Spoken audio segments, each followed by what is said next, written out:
দিন দিন আমি কিরকম একটা রোহিত শর্মা হয়ে যাচ্ছি, বুঝলে তো? কিছুই মনে থাকছে না, সব ভুলে যাচ্ছি। চিরুনি কোথায় রাখছি, মোবাইল কই রাখছি, খুঁজে পাচ্ছি না। আরে ওই জায়গাটা কি নাম জানো? আরে ওই লোকটার নাম কি? হ্যাঁ ওইখানে অটোতে ওইটা নাম বলতে পারতেছি না, কোন জায়গায় নামবো। আরে এই জায়গাটার নাম কি? আরে ইস, ওইখানে আরে কোনখানে? ওইখানে, খালি ওইখানেই করতেছি, কিন্তু কোনখানে এক্স্যাক্টলি আমি বলতে পারতেছি না। পেটে আসতেছে, মুখে আসতেছে না। দুধ জল দিকে অল্প মোবাইল ঘাটাচ্ছিলাম, দিয়ে ভুলেই গেলাম যে দুধ বসাইছি। তারপর তো রেস্ট ইজ হিস্ট্রি। মলে গেলাম, ট্রায়াল রুমে গিয়ে মোবাইল ফেলায় চলে আসলাম। আমি রোহিত রোগে আক্রান্ত, বুঝলা তো? মাঝে মাঝে আমি কথা বলতে বলতে ভুলে যাই যে কি কথা বলতেছিলাম, লিংক ডিসকানেক্ট হয়ে যায়। অনেক মনে করার চেষ্টা তো করি, কিন্তু মনে পড়ে না তো পড়েই না। কিছু একটা করতে তো আমি এই ঘরে আসছিলাম, কিন্তু কি করতে আসছিলাম?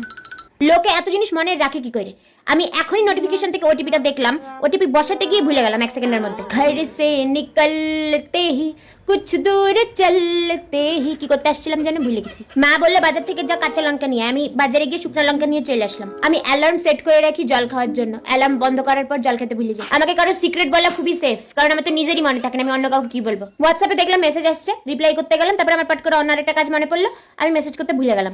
তারপরে হঠাৎ করে আবার মনে পড়লো যে ও আমাকে তো রিপ্লাই দিতে লাগবে, আবার ঢুকলাম। তারপরে ঢোকার পর আমার মনেই নেই যে আমি কি করতে ঢুকছিলাম হোয়াটসঅ্যাপে। তারপরে আমি আবার মেসেজ করতে ভুলে গেলাম, গান করতে করতে লিরিক্স ভুলে গেলাম। কেউ আমাকে 5 সেকেন্ড আগে ওর নামটা বললো, আমি ভুলে গেলাম। কি যেন নাম বলছিল? আমি কালকে রাত্রে কি দিয়ে খাইছি আমার সেটাই মনে নেই। লোকে 5 বছর আগের কথা কি করে মনে রাখে? এই ঘটনাটা আমার সাথে হয়েছিল, কবে হয়েছিল আমার মনে পড়তেছে না কেন। হ্যাঁ, তো আমি যেটা বলতেছিলাম, কি বলছিলাম থাক বাদ দাও, ভুলে গেছি।